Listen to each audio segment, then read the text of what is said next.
नमस्कार मंडळी, मी ललिता. माझ्या यूट्यूब चॅनलमध्ये तुम्हा सर्वांचं खूप खूप स्वागत आहे. आज होती मला सुट्टी आणि आम्ही निघालो होतो दोघंही बाहेर जाण्यासाठी.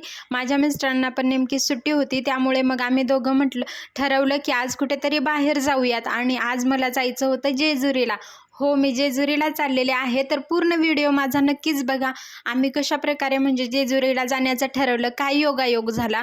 तर आम्ही निघालो होतो पुण्यामध्ये आता, कारण आता जेजुरीला जाण्यासाठी आम्ही निघालो होतो. तसं आम्ही प्लॅन काही केला नव्हता, अचानकच ठरवलं होतं. कारण काय झालं होतं, नेमकंच एक दिवस रविवार होता त्या दिवशी. आणि त्या दिवशी जेजुरीला जाण्याचं कारण असं मी माझ्या मिस्टरांना त्यांना सांगितलं होतं. कारण त्या दिवशी काय झालं, रविवार होता आणि मला स्वप्नामध्ये जेजुरीचा गड दिसला होता. होय, मला स्वप्न पडलं होतं आणि त्यामध्ये मला स्वप्नामध्ये जेजुरीचा गड दिसला होता. मग तेव्हापासून माझी खूपच इच्छा होती की मला जेजुरीला जायचंच आहे. आणि त्यामुळे मी माझ्या मिस्टरांना कसं तयार केलं. कारण गाडीवरती प्रवास करायचा म्हटल्यावर जेजुरीहून आम्ही जिथे पुण्यात राहतो तिथून खूप दूर आहे, 3 तासाच्या वरतीचा प्रवास आहे. आणि म्हणून आम्ही आज लवकरच निघालो होतो, कारण आम्हाला गाडीवरतीच जायचं होतं.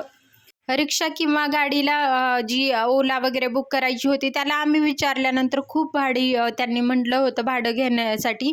आणि मग त्यामुळे आम्ही ठरवलं की दोघंही आहोत तर आम्ही गाडीवरच जाऊया. मग आम्ही अशा प्रकारे पुढे आलो होतो. आणि आता इथे आम्ही पोहोचलो होतो. फुरसुंगी मार्केट आहे हे बघा. इथे साड्यांचे वगैरे मोठे मोठे शॉप आहेत असे. आणि इथे सगळे लग्नाचा बस्ता वगैरे खरेदी करण्यासाठी जे लोक येतात ना पुण्यामध्ये, बाहेरून वगैरे गावाकडून, तर इथेच येतात. तर हे खूप मोठं मार्केट आहे, होलसेल मार्केट. आणि इथे खूप सगळे आता तर लग्नसराई चालूच आहे. तर मग इथे लग्नाचं बस्त्याचं शॉपिंग करण्यासाठी खूप लोक इकडे येत असतात. मग अशा प्रकारे आज माझी तब्येत बरी नव्हती कालपासून, पण मी म्हटलं होतं की काही करून मला जेजुरीला जायचंच आहे. आणि माझ्या मिस्टरांना काही करून मग तयार केलं. म्हणलं त्यांना चला तुम्ही पण. आणि मग आम्ही दोघंही निघालो होतो. तर कशाप्रकारे जेजुरीचं दर्शन होईल हे मी माझ्या व्हिडिओमध्ये नक्कीच सांगते. तर व्हिडिओ शेवटपर्यंत बघा. आणि अशीच नवनवीन व्हिडिओज पाहण्यासाठी माझ्या चॅनलला नक्कीच सबस्क्राईब करा. माझ्या चॅनलवरती मी पुण्यातील जे काही ठिकाणं असतील किंवा मग अजून मी जिथे जिथे जाईल फिरण्यासाठी त्या ठिकाणचे मी व्हिडिओज वगैरे नक्कीच टाकण्याचा प्रयत्न करेल. मला देवदर्शनाला जाण्यासाठी खूप आवडतं. तर अशा प्रकारे आम्ही निघालो होतो आणि आम्ही इकडे आता आलेलो आहोत.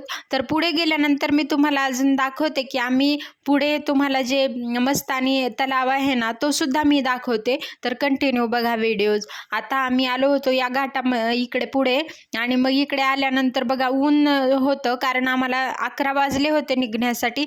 11:30पर्यंत वगैरे आम्ही इकडे पोहोचलो होतो. आणि इकडे रस्त्याचं काम चालू होतं, त्यामुळे रस्त्याने धूळ वगैरे खूप सगळी होती. पुण्यामध्ये प्रवास करायचा म्हटला तर आता खूप सगळं ट्रॅफिक सुद्धा असतं. आज इथे आता पुढे आल्यानंतर थोडंसं ट्रॅफिक कमी झालेलं आहे. पण मागे फुरसुंगीच्या मागे जेव्हा आम्ही आलो होतो तेव्हा खूप सगळं ट्रॅफिक होतं. आणि इकडे बघा खूप असे मोठे डोंगर वगैरे दिसत आहेत. आता इथूनच गेल्यानंतर थोडंसं पुढे आपल्याला दिसणार आहे मस्तानी तलाव. तर मी तुम्हाला दाखवते, इथेच आहे पुढे. तर आपण तो बघूयात. आम्ही इथे थांबून फोटोज वगैरे ते पण काढणार आहोत. तर आज सुट्टीच्या दिवशी माझा खूप सगळा वेळ सुट्टीचा खूपदा घरीच जातो. तर मी माझ्या मिस्टरांना म्हटलं की कोणत्या ना कोणत्या निमित्ताने आपल्याला देवाचं दर्शन घडतंय आणि आपल्याला स्वतःहून देवाने जर अशा प्रकारे कोणता ना कोणता योगायोग आला तर आपण नक्कीच जायला पाहिजे. आणि तेव्हापासून माझ्या मनामध्ये खूप इच्छा होती की मला जेजुरीला जायचंच आहे. त्यामुळे मी त्यांना म्हटलं की आपण जाऊयात. आता आम्ही पुढे इथे आलो होतो आणि इथेच तुम्हाला मी दाखवेल आता हा दिवेघाटाचा परिसर आहे. आणि इथून दिवेघाटातून आपण जाताना ना मग तुम्हाला अजून आपले विठू माऊलींची जी मूर्ती आहे ना, हा बघा, हा आहे मस्तानी तलाव. आम्ही इथे थांबलो होतो आणि इथे फोटोजसुद्धा आम्ही खूप काढले. आणि मी तुम्हाला इथे थांबल्यानंतरचा सुद्धा व्हिडिओज थांबून दाखवते की इथे अशा प्रकारे म्हणतात की मस्तानी जे होते ती इथे यायची आणि ती इथे राहायची. तिचा महल आहे इथे. तर हा आहे मस्तानी तलाव. तर बघा इथे खूप सुंदर असं वातावरण आहे फिरायला येण्यासाठी. तर खूप छान वातावरण होतं आजसुद्धा. आणि आता बाहेर फिरायला जाण्यासाठी पुण्यामध्ये खूप सगळी ठिकाणं आहेत. हे बघा, हा बघा किती मोठा तलाव आहे. मंदिराच्या काठावरतीच एक छोटंसं मंदिर दिसतंय अजून. आणि असं या तलावामध्ये खूप सगळं पाणी आहे. इथे मस्तानी म्हणतात की अंघोळीसाठी यायची ती. आणि मग आम्ही पुढे निघालो होतो. पुढे आता दिवे घाटातून जाताना मी तुम्हाला विठू माऊलींची जी मोठीशी मूर्ती आहे ती सुद्धा दाखवते.